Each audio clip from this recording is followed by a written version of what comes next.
Hola, ¿qué tal? Muy buenos días, excelente jueves. Hoy en Punto y Coma, nuestro tema es la educación sexual para niños y niñas. Y es que los especialistas recomiendan hablar con los pequeños lo más pronto posible, pero ¿de qué forma? ¿Cómo hacerlo? ¿Cómo informarnos nosotros como padres para poder guiar a nuestros hijos? Bueno, pues aquí vamos a platicar sin duda de este tema súper importante. Acompáñanos.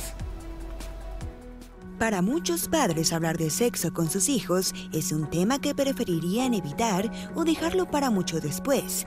Sin embargo, la educación sexual debe comenzar a temprana edad. Por ejemplo, durante el baño enseñándole los nombres adecuados de sus órganos sexuales. Y es que desde pequeños, muchos niños y niñas expresan su curiosidad sexual natural a través de la autoestimulación, el cual se convierte en un momento clave para enseñarles la importancia de la privacidad. Además, los especialistas recomiendan que se hable de sexo con los hijos e hijas desde una edad temprana para evitar que la información les llegue mal o se conviertan en tabú. Porque está comprobando que con adecuada información sexual, los niños aprenden a manejar todo tipo de relaciones, están mejor protegidos ante un posible abuso sexual y retrasan el inicio de la vida sexual.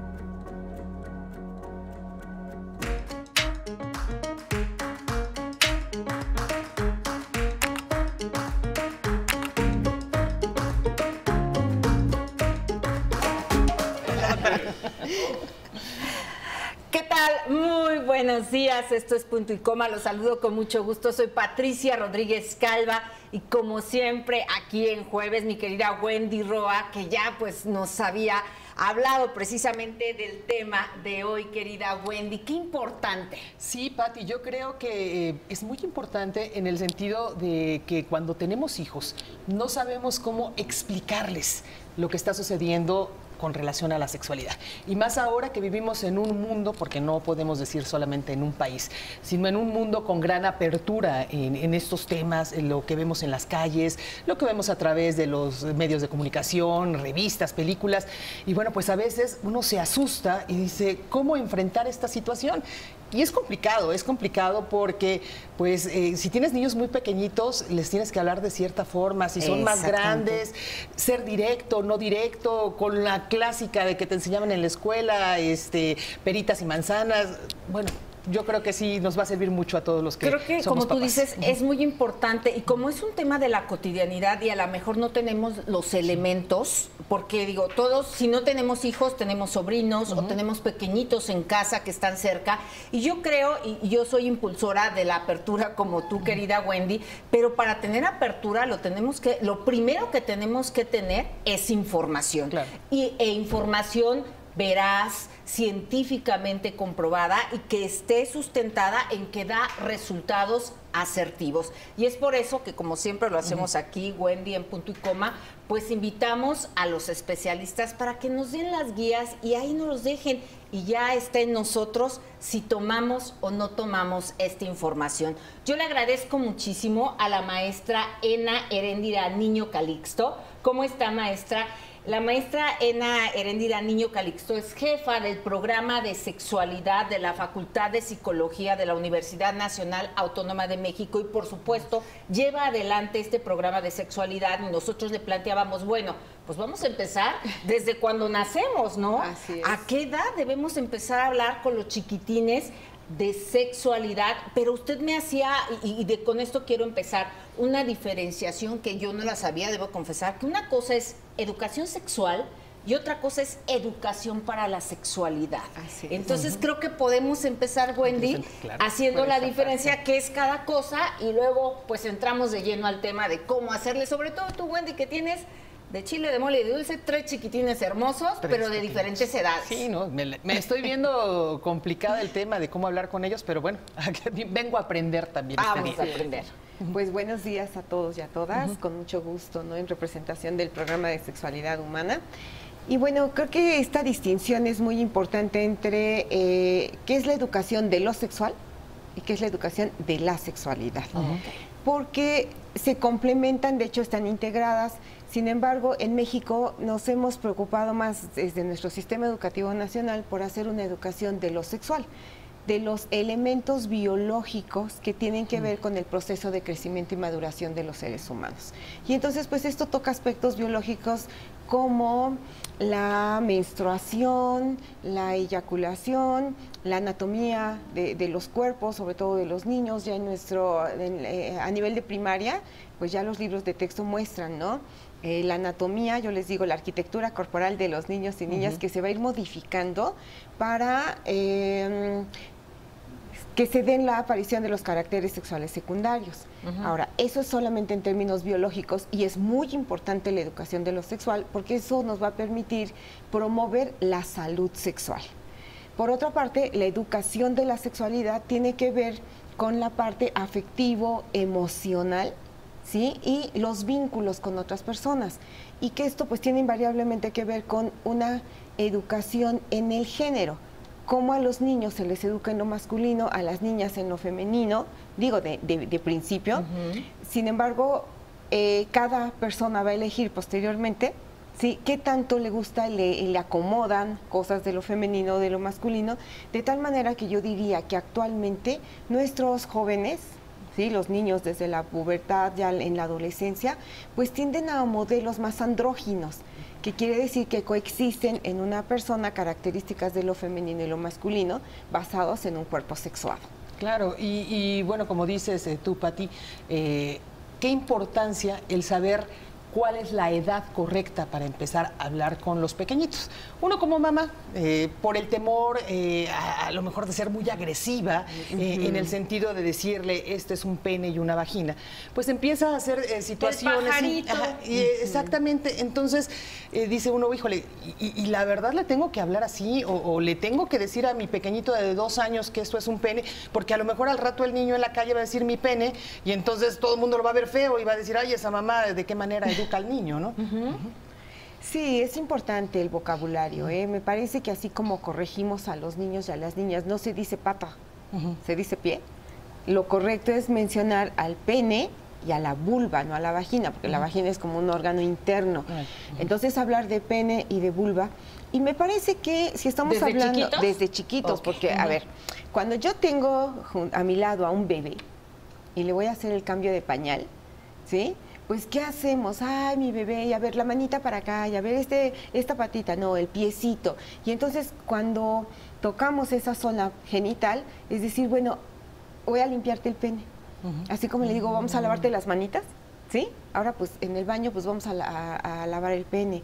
Vamos a limpiar la vulva. Estas son tus nalgas, ¿sí? Tus nalguitas, porque estás chiquitas, tan chiquitas, como la manita, el piecito, el ojito. De tal manera que los niños van naturalizando el uso correcto del lenguaje, el uso apropiado del lenguaje.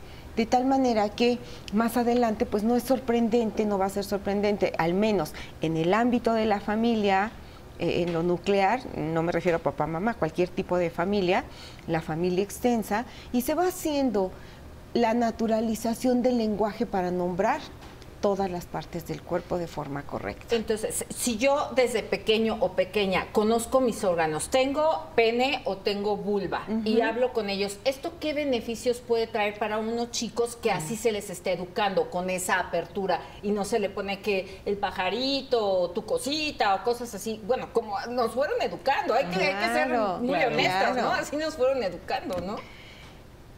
Me parece que lo más importante es que en la primera infancia, estoy hablando del nacimiento a los 3 años aproximadamente, los niños adquieren mentalmente nociones del habla y el lenguaje, y el habla acompaña la noción del cuerpo, del esquema corporal. Empezamos a ver que queremos a niños con un yo integrado, ¿sí?, que se sepan, que se reconozcan a sí mismos. Por lo tanto, el lenguaje, la manipulación del cuerpo con respeto, con calidez, con calidad, hace que los niños tengan la integración corporal completa, incluyendo a los genitales. No aliarnos aliarnos con esta comercialización de muñecos, etcétera, que están desgenitalizados, que tienen ropa interior, siempre puesta un rompecabezas, y enseñas esquema corporal y del ombligo para abajo hay un brinco, ¿no? Entonces, ¿qué pasó? No hay nada, pero yo sí tengo, porque esto a ¿A qué le ayuda a los niños? Mentalmente a tener un esquema corporal integrado, pero además les permite el autoconocimiento. Si no me conozco a mí mismo y las emociones, las sensaciones que acompañan la experiencia de mi cuerpo, ¿qué sucede cuando los ojos me arden? Te los tallas. Me los tallo. ¿Qué sucede cuando la garganta me molesta? ¿Sí? Entonces voy reconociendo qué sucede cuando tengo ardor al hacer pipí. No porque haya situaciones de abuso, simplemente por falta de higiene sexual. El autoconocimiento, la autoexploración permiten el integrar estas sensaciones, estas emociones, para que haya posteriormente una regulación emocional alrededor del cuerpo. Wendy, vamos a hacer una pausa, maestra, porque me surgieron dudas, porque de repente cuando te dicen, es que ahí no te toques, ¿no? Es tu zona vedada, no te sobre todo más a las mujeres, ¿no? Sí. Cuando tendríamos que tener una autoexploración por una cosa sencilla, la limpieza. Así es. La limpieza, pero lo retomamos esto, claro, de qué tan importante es aprender a autoexplorarnos, a conocernos. Bueno, regresamos, esto es Punto y Coma, nos acompaña como siempre mi querida Wendy Roa, tu cuenta de Twitter. @WendyRoaC. Y, maestra, ¿algún medio de contacto que tenga? Sí, tenemos un correo electrónico donde yo les invito a plantear todas sus dudas, que es prosexum.psicología@UNAMMX.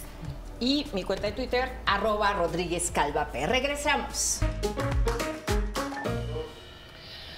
Continuamos en Punto y Coma y estamos hablando acerca de la educación sexual con los niños. Cómo enseñarle a los pequeñitos, a los adolescentes también, por supuesto, este tema tan importante. Y la doctora hablaba acerca de el primero, hablarles con los nombres que deben de ser para que el pequeño se vaya pues conociendo, ¿no? Básicamente. Pero yo le preguntaría aquí, doctora, ¿qué pasa cuando uno en casa tiene esa apertura, como usted bien lo dice?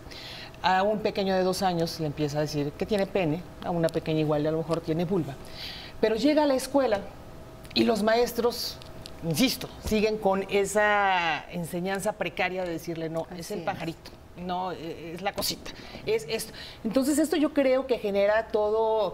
Una revolución. Sí, una revolución en el pequeño. Y confusión. Bueno, sí. A ver, mi mamá me dice que es esto y usted me dice que es el otro. ¿Cómo hacerle en esos casos? Miren, algo muy importante es que los cuidadores primarios, ya sea mamá, papá, abuelos, primos, no sé, los que estamos a cargo de los pequeños, somos los traductores del mundo. Especialmente la mamá, el papá, traducimos el mundo a los niños. Y la traducción va siempre acompañada de un elemento emocional que acompaña a la voz. Entonces, yo le digo a mi hijo, se llama pene, ¿sí? Seca tu pene cuando terminas de orinar. Porque le estoy mostrando el acto, le estoy enseñando a cuidar su cuerpo, le estoy mostrando cómo tener una higiene básica, ¿sí?, de sus genitales. Y además le comento, fíjate que tu abuelita aprendió a hablar de otra manera. Y ella al pene le llama pajarito, le llama cosita. Cuando ella te diga tu cosita, le puedes decir, se llama pene, abuelita. ¿Sí? Porque a veces debemos confiar, más bien no a veces, debemos confiar en los niños para educar a los niños. Y los niños, fíjense qué curioso, nos van ayudando a educar a los adultos que están alrededor de ellos. Esto es muy importante porque yo decía hace rato, tiene que ver con el autoconocimiento, el conocimiento del cuerpo, tiene que ver con la higiene sexual. A las niñas mostrarles, pues esta es la vulva. Y usualmente llega una edad en que las mamis nos bañamos con las hijas. Y entonces, pues yo lo que le digo es, vamos a, así como le digo, levanta el bracito para lavarte la axila, pues ahora le digo, tomamos jabón, hacemos espumita y nos vamos a lavar la vulva. Y no es que yo me exhiba con mi hija, es que le estoy modelando cómo frotar, ¿sí? Me meto a la regadera, me enjuago el cuerpo, el cabello y le digo, enjuágate tu vulva, para que ella vaya haciéndolo desde el modelamiento. No hay por qué tocar a los niños, ¿sí? Eso implica una educación desde el respeto, implica esta educación desde la cercanía y eso va haciendo que tengamos confianza. Hay ocasiones en que nosotras mismas como adultas, mujeres, decimos, híjolas, tengo comezón en la vulva. Sí. Y se vale decir, como decir, tengo comezón en la cabeza, tengo comezón, ay, creo que tengo comezón en la vulva, seguro no me limpié bien. ¿Sí ven cómo se va naturalizando? El lenguaje no es ofensivo, porque va acompañado de un tono emocional, de una naturalidad para hablar de los temas. Y ahí es donde insisto y concuerdo contigo, Wendy. Nos falta capacitar a los profesores, nos falta capacitar a los cuidadores primarios, ¿sí? En el uso de este lenguaje y evitar las prohibiciones. Los tabús siempre implican una prohibición y la prohibición básica que tenemos en México es la prohibición del acceso al cuerpo. Es que ese es el asunto. ¿Cómo queremos educar a nuestros hijos si nosotros no tenemos la capacidad de educarnos a nosotros mismos y en consecuencia, como usted dice, somos la voz y la emoción y los traductores del mundo a los niños? Entonces, por ejemplo, en nuestra cultura, también zonas muy aisladas, por ejemplo, todavía se divide, ¿no? Hombre y mujer. El hombre sí se puede tocar, ¿no? Porque aparte el pene está al exterior. Y la mujer, impensable que se toque esa parte. Entonces ya vemos casos de niñas que tienen o presentan infecciones de mujeres adultas sin tener relaciones sexuales ni nada, simplemente porque no hay una limpieza. ¿Esto tendría que ver con lo que usted decía antes de la autoexploración? Claro, claro, tiene que ver con el cuidado del cuerpo, el cuidado de la salud. Entonces, fíjense, hasta ahorita estamos hablando solamente del tema de la educación de lo sexual, el cuidado del cuerpo, la higiene sexual, la prevención de infecciones, porque en México hay un índice bastante elevado de vulvovaginitis en niñas menores de 5 años. No es que tengan abuso sexual, no es que tengan ya actividad sexual, es por falta de higiene, ¿sí? Porque a las propias mamás les da temor en el momento de hacer un cambio de pañal con bebés, por ejemplo, abrir la vulva. Y cuando se abre, ¿qué creen? Hay residuos de heces fecales, hay residuos de talco, de la pomadita que le pusiste para la rosadura, etcétera, que en realidad cuando tú tienes una buena higiene no requieres de esos aditamentos, ¿sí? Que más bien pueden hacer a los menores proclives a estas infecciones. Ahora fíjense, vámonos a la parte de la sexualidad, ¿sí? La educación en la sexualidad, que como yo les mencionaba, tiene que ver con elementos de vinculación. El respeto mutuo, la confianza, el poder hablarnos de manera clara y directa, ¿sí? Que implica una cierta apertura, pero sobre todo implica un vínculo de respeto y de confianza con los menores. Para que cuando lleguen a la época de la pubertad, donde le tengo que explicar que va a menstruar la niña, que el niño va a tener erecciones, que va a tener inclusive ya sensaciones erótico, placenteras, y decir sí, porque el cuerpo está dotado en esta parte erótica de un placer sensual, un placer desde los órganos sensoriales. La piel es el órgano más extenso del cuerpo. ¿Y qué creen? Ahí tengo sensaciones de frío, de calor, de equilibrio en la temperatura, de bienestar, ¿sí? Me da comezón, me rasco y a poco no se siente rico cuando le dices, ay, es un placer. Es un placer, ¿sí? Entonces, fíjense, la educación de la sexualidad implica el reconocimiento de que tenemos un cuerpo sexuado desde lo biológico, un cuerpo erótico desde lo sensual, un cuerpo que se vincula con otros cuerpos, un cuerpo que va a ser educado socioculturalmente en lo femenino o en lo masculino, hablamos ya del género, y un cuerpo que se reproduce, que es capaz de dar otras vidas. Yo quisiera regresar un poquito, doctora, al conocimiento del cuerpo con los menores. Usted lo decía, ¿no? A veces la mamá se baña con la niña, se baña con el niño. En este sentido, la ducha puede ser un espacio, vaya, para poder explicarles, para poderles enseñar todo lo que está pasando en el tema de sexualidad y también en qué momento uno ya como mamá a lo mejor pues ya no es conveniente que se siga bañando con el pequeñito o que se siga bañando con la pequeñita, porque llega ese proceso de intimidad a lo mejor para los niños y a lo mejor también para los varones. Cuando se bañan con la mamá, pues ya llega un momento en que empiezan a despertar y a lo mejor ya no es cómodo también para la mamá, ¿no? Porque los niños cuando uno se baña con ellos, ¿y qué es esto? ¿Y qué es el otro? ¿Y por qué tienes esto? ¿Y por qué? Entonces también la mamá uno dice, bueno, ya, ¿no? Aprende a bañarte solo y déjame en paz. Así es. Fíjense cómo en esta educación de la sexualidad, cuando hablo de este vínculo de intimidad y de confianza, de respeto, surge de manera natural algo que se llama pudor. Todos los seres humanos tenemos pudor y los niños va a llegar un momento, uno dice, ¿cuándo es adecuado? Cuando tu hijo ya te pida, me quiero bañar solo. Cuando los niños, las niñas ya dicen, yo ya puedo Yo me sola, baño. yo ya puedo. Y yo, bueno, puse el ejemplo de la ducha, ¿no? Del baño cotidiano. Pero hay tantos ejemplos en la cocina, a la hora de estar comprando ropa. Mira, esta debe ser de algodón, con el parche de algodón para que no se genere calor en tu cuerpo. ¿Sí ven cómo todo va encaminado a esta cercanía, a esta intimidad? Que también me gustaría definir intimidad, porque muchas veces mencionamos la palabra intimidad y todo el mundo se imagina relaciones Sexo, ¿no? coitales. No, la intimidad es un acercamiento, es un espacio donde hay una cercanía física, pero sobre todo afectiva emocional. Claro. Vamos a hacer una pausa, maestra, y regresando, bueno, a ver si podemos tomar también el tema de cómo explicarle a los niños también este proceso de evolución, vaya, cómo nacen los bebés, que es otro de los temas tremendos porque... Ahí los trae la cigüeña, güey. Es que eso es lo que te decía, que todavía sigo pensando que es así, pero no. Después de 3 me di cuenta que nunca llegó. Pero eso es otro de los temas, porque ya una vez que el niño empieza a conocer su cuerpo, el hecho de decirle que lo trae la cigüeña cuando a lo mejor el amiguito le contó que es de otra forma, porque a lo mejor el papá del amiguito pues sí es muy abierto, claro, y él sí tiene... ¿Cómo explicarles a los niños, no? Y más cuando entras a una etapa de los 6, 7 años que es el por qué, y por qué, y por qué, y cómo, entonces es muy complicado. Seguimos aquí en Punto y Coma.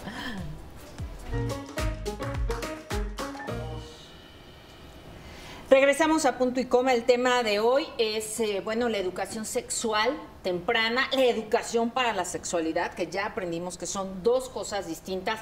¿A qué edad debe comenzar? Y Wendy le planteaba a la maestra Ena Niño Calixto, pues ya hablando de sexualidad, ¿cómo les explicamos a los niños? A lo mejor ellos también ya nos explican porque son muy abusados y tienen mucha información.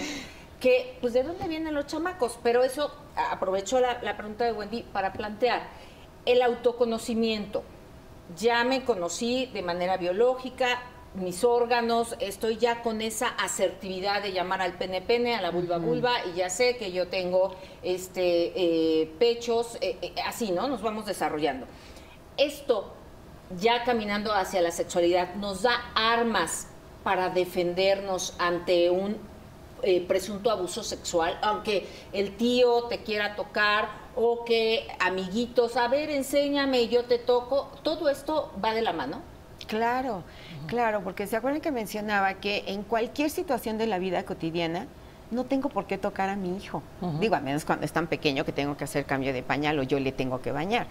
Pero todo es a partir del modelamiento. Yo soy un modelo para él, soy la traductora del mundo, le inspiro confianza, le traduzco el mundo desde el miedo, le traduzco el mundo desde la alegría, le traduzco el mundo desde una parte optimista, ¿no? Para decir, hay que salir adelante, hacer proyectos.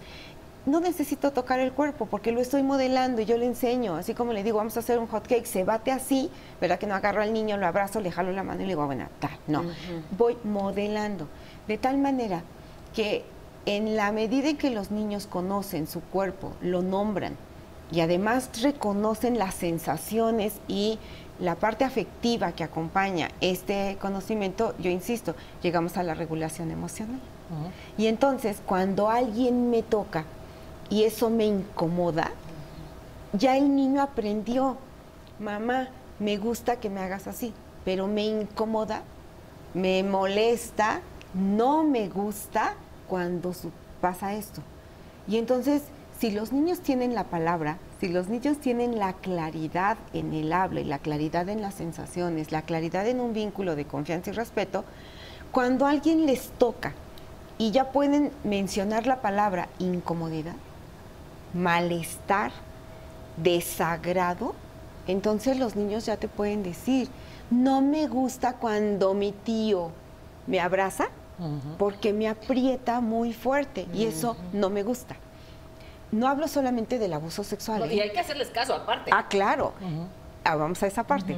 Hay que entonces, más bien, los niños aquí ya pueden decir qué me gusta, qué no me gusta, y eso es importantísimo, porque entonces los niños son capaces de poner límites. Y el límite es muy importante para cualquier persona. No transgredas mi espacio, no me gusta que estés tan cerca, aléjate. Y eso no implica falta de respeto. Claro. ¿No? Implica preservar mi espacio vital. Ahora, ¿qué pasa con los adultos? Los adultos debemos aprender a activar la escucha. No es oír al niño que se está quejando, que me está diciendo, que me reclama, que me dice. No, es, ¿qué me dice? ¿Qué necesito entender de esto que me dice? ¿Por qué llora? Porque necesitamos activar la observación. De tal manera que cuando llega un adulto y mi hijo se esconde y no quiere saludar, no debo caer en la situación de obligarle a dar beso al tío, obligarle a saludar al padrino, obligarle a... Porque entonces yo, que ya establecí un vínculo de confianza y de respeto y calidez con mi hijo, estoy transgrediendo sus límites. Si yo, que soy su modelo, si yo, que soy el espacio que le genera seguridad, transgredo sus límites, cualquiera los puede transgredir. Claro. Entonces esto es muy importante, porque entonces en la medida en que yo observo que a mi hijo le molesta la presencia del primo, tío, abuelo, etcétera, le agrada la presencia de la prima de X persona, pues entonces eso me está dando mucha información. Más bien ahora es mi hijo quien desde su actuación me traduce cómo está viviendo este mundo en el que está inserto. Claro. En qué espacios se siente seguros y en qué espacios hay inseguridad y hay incomodidad o malestar. Hay que trabajar en eso. Y yo sí le preguntaba entonces, regresando al tema de la reproducción, ya dijimos que desde los dos empezarle a hablar cómo son las cosas, pero ¿cuándo ya empezar también a hablar de cómo viene una reproducción sexual? Hablemos de que en la primaria, en tercer grado, bueno, pues nos enseñan, como usted bien dice, las partes de nuestro cuerpo y quizá nos empiezan a enseñar cómo se reproduce uno. Sin embargo, como usted bien lo mencionó, pues a veces un maestro tiene 20 niños y nada más da el tema y cómo cayó, ¿no? Y sí, eso a veces es el chacoteo tambií para los niñitos, ¿no? Porque y es así. Cuando vienes, luego se lo saltan, güey. Sí, bueno. Sí, entonces el tema es también cómo mostrarle a los hijos que no es, como lo decíamos, ni que te trae la cigüeña, ni que llegaste por la abejita, sino ya empezarle a comentar al niño que debe de cuidarse también en ese sentido porque va a crecer, nos reproducimos y si no hay un cuidado, bueno, pues puede caer en un error también. Así es. Bien, yo diría que son temas que nos cuestan mucho trabajo a los adultos, como es el embarazo, como es el coito, como son las expresiones de afecto entre los adultos, el beso, el abrazo, inclusive besos más intensos delante de los hijos que a muchos nos inhiben, ¿no? Decir, ¿cómo voy a hacer eso? Porque se va a dar cuenta, ¿sí? Que hay excitación, que hay placer. Bueno, creo que hay para cualquiera de estos temas 3 elementos muy importantes. Y es, solamente voy a responder lo que el niño pregunta. Tengo que contextualizar su pregunta. Y es, ¿por qué mi tía está panzona? ¿Por qué tú ya tienes te está creciendo la panza? Si es que estoy embarazada, ¿no? Y entonces, plantear, bueno, es que estoy embarazada. Y embarazada quiere decir que voy a tener un hijo, o sea, un hermanito tuyo. No ha preguntado más. Él me está preguntando, él o ella me está preguntando, ¿por qué te está creciendo la panza? Nunca me preguntó, ¿cómo le hiciste para que te creciera la panza? ¿Sí ven? Entonces, solamente voy a contestar lo que los menores preguntan. Y para estar segura de la respuesta, necesito contextualizar. ¿Sí? Los peques se dan cuenta cuando estamos embarazadas, porque estoy embarazada, y entonces lo platicamos con la abuela, con la hermana, con la pareja. Oye, mira, ya vamos a tener otro hijo, tú vas a tener un... Es más, hasta lo comunicamos, ¿no? Sí, a través de sí, redes sociales. Y demás, y el niño o la niña se percata de esta situación y pregunta, ¿qué es estar embarazada? ¿Sí? Y entonces, pues... ¿Cómo responde? Pues, ¿qué le contesto? Pues embarazada es que dentro de mi cuerpo está creciendo, ¿sí? Una personita, ¿sí? Va a durar tantos meses, ¿sí? Si quieres te traigo un calendario, mira, son muchos meses estos, para que llegue nazca un hermanito. Y luego viene la otra pregunta incómoda. ¿Y cómo lo metiste ahí? Así es, ¿cómo lo metiste? Otra vez, depende de la edad de los niños. Fíjense que los niños son muy listos, no te van a preguntar más allá de lo que ellos pueden observar. Los niños pequeños tienen un pensamiento concreto, o sea, solamente de lo que pueden ver. No se pueden imaginar más cosas. Si se imagina más cosas o me pregunta, entonces yo tengo que preguntarle a él. ¿Quién te dijo? ¿Qué es lo que, sí, claro, quién te dijo, dónde lo escuchaste y demás. Y aquí, si hay la posibilidad de que el contexto en el que se desarrolla el niño, hay mascotas, los niños que viven en el campo, se dan perfectamente cuenta cuando un animal mamífero copula con la hembra, ¿no? Entonces dice la monta, es más, hasta se dice, bueno, es que ya las vacas están en celo. Sí, la perra está en celo. El gatito ya se fue porque está en celo, ¿no? ¿Qué quiere decir? Que el gato, sí, va a montarlo. Entonces, hay cuestiones de ver qué es lo que los niños quieren saber. Si me pregunta directamente, ¿y cómo se te metió ahí? Ah, bueno, porque en esta relación de afecto que hay entre tu papá y yo, en esta relación, por eso hablamos de la educación de la sexualidad, en términos de este vínculo de confianza, respeto y de claridad. Entonces, pues, él y yo, ¿sí?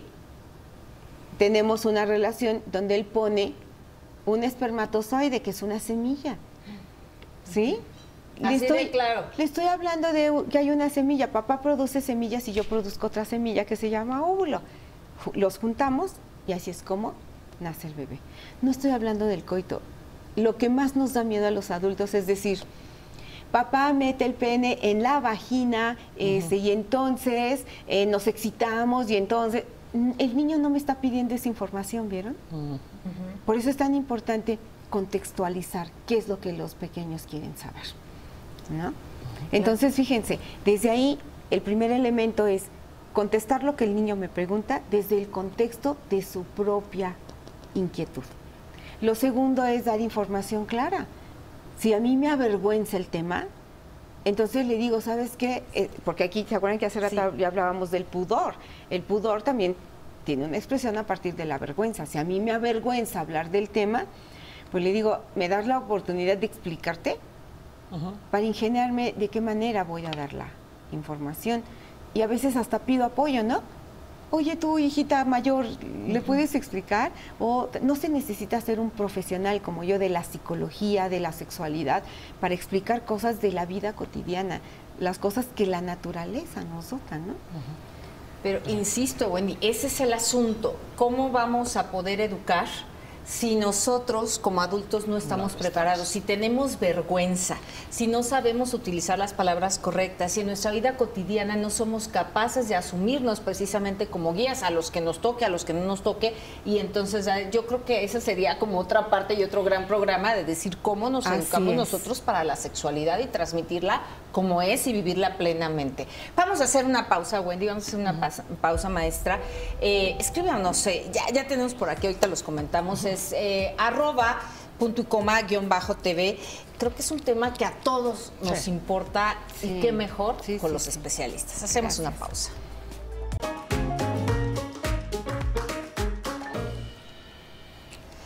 Pues seguimos aquí en Punto y Coma con mi querida Wendy Roa, la maestra Ena Niño Calixto. Ella es jefa del programa de sexualidad de la Facultad de Psicología de la Universidad Nacional Autónoma de México. Y bueno, poníamos sobre la mesa otros temas. El hecho, bueno, ya se habla, se empieza a hablar de la sexualidad, vemos que tenemos más herramientas, pero también la importancia de nosotros como adultos frente a los niños, lo que a nosotros nos da pena hacer frente a los niños. No sé si esto incida, ahorita Wendy pone un ejemplo, ahorita ella nos va a platicar. Aquí nuestra querida Irma Adriana Luna, y es corresponsal de Grupo Imagen allá en Jalisco y nos pone un ejemplo que ella fue a una conferencia donde niñas de 16 años han tenido hasta 9 parejas sexuales. Y entonces aquí la pregunta es, ¿qué tan factible o qué tan importante es la figura paterna frente a las niñas, frente a los niños, y la figura materna frente a niños y niñas? Es decir, si esto nos va a dar cierto tipo de conducta en nuestro desarrollo de la sexualidad. Sí, me parece que sí hay un aprendizaje social e insisto, papá y mamá modelamos y traducimos el mundo a los hijos. Y desde el modelamiento, fíjense que es bastante curioso y bastante vergonzante, penoso también, o sea, pena, hago la diferencia entre vergüenza y pena, porque pena de dolor, de un pesar, y vergüenza porque me siento exhibido, ¿no?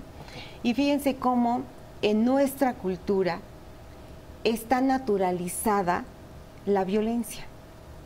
No me da pena exhibirme y pelear delante de mis hijos con mi propia madre, yo adulta, con mi mamá, la abuela de ellos. No me avergüenza pelear con mi pareja delante de ellos, ofendernos delante de los hijos. Fíjense, ahí hay falta de pudor, ¿verdad? Ahí hay falta de vergüenza, hay falta de mesura. Y naturalizamos la violencia, la hemos naturalizado. Sin embargo, cuando mi pareja se acerca a mí y me da un beso, pues a lo mejor mis hijos están acostumbrados, se dicen, ay, qué bonito, todavía se quieren, ¿no? Pero qué tal que me ve mi mamá, mi propia mamá, que no está acostumbrada a tener esa exhibición de amor, de confianza en la pareja, y entonces cuando se acerca y alguien me da un beso, me dice, oye, aquí no, porque te van a ver tus hijos, o no, porque yo te estoy mirando, ¿no? Y entonces fíjense cómo vamos reproduciendo los sistemas de crianza de los que fuimos objeto. Y entonces, pues esto nos llega a la parte de los adultos, ¿no? Ajá. Y me parece que lo más importante es reconocerme a mí misma. Si yo no tuve esta educación desde la apertura, desde la vivencia positiva para acercarme a mi cuerpo, para tener la voz, y todavía me da vergüenza decir el pene de mi hijo, el pene de mi marido, ¿no? El pene de los hombres, la vulva de las mujeres, y eso me avergüenza, ¿sí? Entonces voy replicando, y entonces, ¿qué hemos hecho? Hemos hecho una traducción del mundo, de lo sexual y de la sexualidad a los niños a base de prohibiciones, a base de censuras. Si reconocemos esto, entonces como adultos es comenzar a cambiar. Claro. Comenzar a cambiar, o sea, si mi pareja llega y me abraza, pues yo también lo abrazo, ¿no? Y entonces hago una expresión de afecto. La pregunta aquí está, ¿por qué los adultos no nos avergonzamos de ofendernos unos a otros delante de los hijos, de golpearnos, de lanzarnos objetos, de maltratarnos? Y si nos avergüenza el buen trato entre los adultos, ¿no? Pero yo ahí le preguntaría, bueno, como dice, la violencia genera violencia, y si nos ven violentos, los hijos pueden ser también violentos, pero también en este mismo sentido, el hecho de ver que nosotros somos demasiado afectivos con nuestra pareja, ¿no también estaríamos incitando a los pequeños a que pues ven que papá y mamá se abrazan, se besan, y a lo mejor el niño lo empiezas a incitar a que pues con su pareja, un amiguito o algo, pues trate de dar también estas muestras afectivas? O sea, que eso también preocupa, ¿no? El hecho de decir que mis hijos sepan que yo hago esto con su papá, bueno, pues a lo mejor mis hijos lo ven tan natural que no se van a detener a hacerlo con alguien más, ¿no? Cuando tengan una pareja. Claro, sin embargo, sí, en el núcleo de la familia hay límites. Ellos saben que papá y mamá lo hacen porque están en una condición, son pareja. Los besos, los abrazos, el maltrato lo hacemos porque pues somos pareja tú y yo. Pero esto no se hace con cualquier persona. Así como ya modelamos que no puedes permitir que te toquen el cuerpo, porque se acuerdan que les dije que en la medida en que voy educando a los hijos, ellos ponen un límite, a los menores, no necesariamente a los hijos, ponen un límite, pues entonces hay un límite. Y esos límites son la normatividad sociocultural. Esto sí se hace entre la pareja, esto sí se hace entre hermanos, pero esto no se hace entre hermanos, esto no se hace con un desconocido, esto no se hace con los amigos. ¿Qué sí se hace con los amigos? ¿Qué no se hace con los amigos? Y entonces empezamos a generar códigos de convivencia, que de hecho lo hacemos, ¿eh? Digo, ahorita lo estamos evidenciando. Sin embargo, en la vida cotidiana, simplemente lo hacemos, o sea, no estamos pensando, le dije a mi hija que esto sí, le dije que no. A veces uno dice, híjolas, cometí un error, la regué, decimos, ¿no? Porque peleé con mi pareja delante de ellos, ofendí, y entonces cuando este pequeño ofenda, cuando este pequeño haga, pues entonces es mi reflejo, es el modelamiento que yo hice, ¿no? Doctora, vamos a hacer una pausa. Yo creo, Pati, que regresando, un tema muy importante también en este camino de la enseñanza sexual es ahora con esta apertura, lo decíamos, que hay a nivel mundial, en donde podemos ver parejas del mismo sexo. Cómo también explicarle a los menores esta situación, ¿no? Cuando, pues a lo mejor de un principio le enseñamos que es hombre y mujer, y de repente cuando viene o ven a una pareja del mismo sexo en la calle, y es la pregunta, ¿cómo explicarle, no? También, porque eso yo creo que también es uno de los temas muy fuertes a los que nos estamos enfrentando los padres hoy en día. Sí, la diversidad sexual. Sí. Seguimos aquí en Punto y Coma. Bueno, seguimos aquí en Punto y Coma. Yo sí le preguntaba, doctora, insisto, yo soy mamá de 3 pequeñitos, y ahora que pues vemos esta diversidad sexual en las calles, me ha costado trabajo, lo reconozco, el explicarles el por qué puede ver una pareja de mujer con mujer, hombre con hombre, cuando a lo mejor yo en un principio, o están viendo que en casa, pues es mujer y hombre. Que bueno, insisto, no está mal, no es porque yo juzgue a las personas por su orientación sexual, sino como mamá, a mí me cuesta trabajo el decirle a los niños por qué está sucediendo esto. Sí. Miren, son muchos temas que están aún sobre la mesa, ¿no? Estamos tocando el tema de la diversidad sexogenérica, que implica, pues, que sí, hay vínculos de afecto, de amor y de genitalidad entre personas del mismo sexo, personas de diferente sexo. Me parece que, regreso, ¿no? No quisiera dejar sin contestar esta chica que tiene 9 parejas sexuales.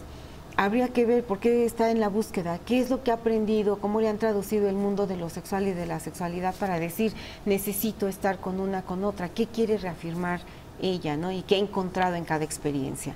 Entonces, el inicio de la vida sexual activa en México está en los 14 años para los niños, para los hombres, y alrededor de los 16, ¿no? Para las niñas, en promedio.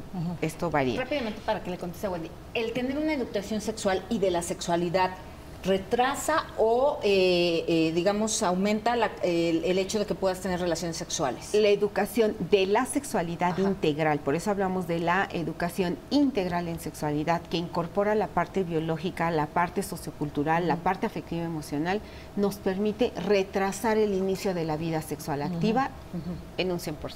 Claro. ¿Sí? Y esto implica el reconocimiento de la diversidad sexual, y es, ¿por qué se besan? Porque se quieren. Pero son hombres, aún entre hombres se quieren. Insisto, no tenemos por qué dar más información de la que los niños, los menores nos están preguntando.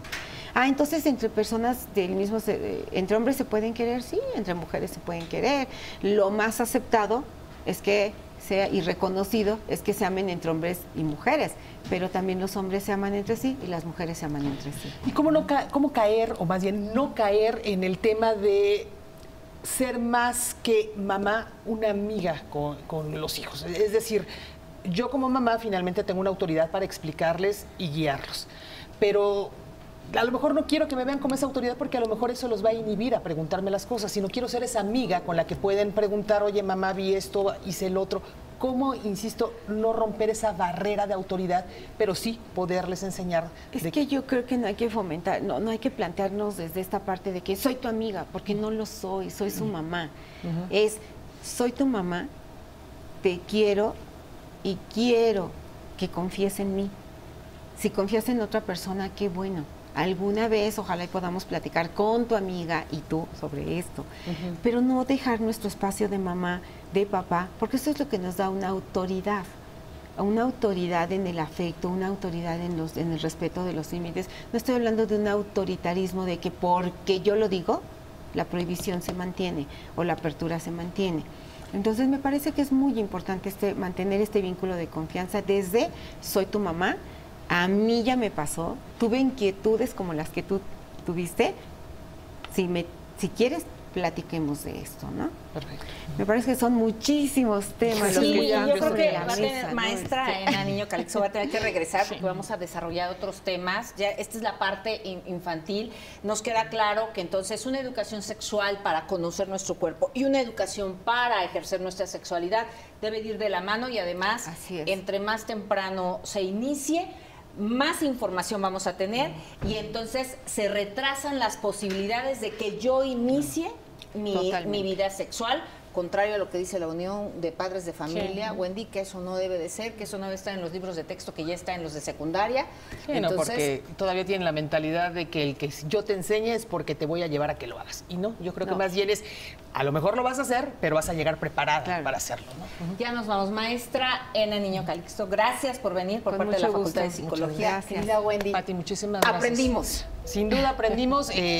Insisto, yo estos programas los adoro porque como mamá, pues uno no nace sabiendo cómo educar a los niños y esto, bueno, pues nos ayuda mucho. Gracias. Información es poder. Gracias. Esto ha sido Punto y Coma. Hasta luego.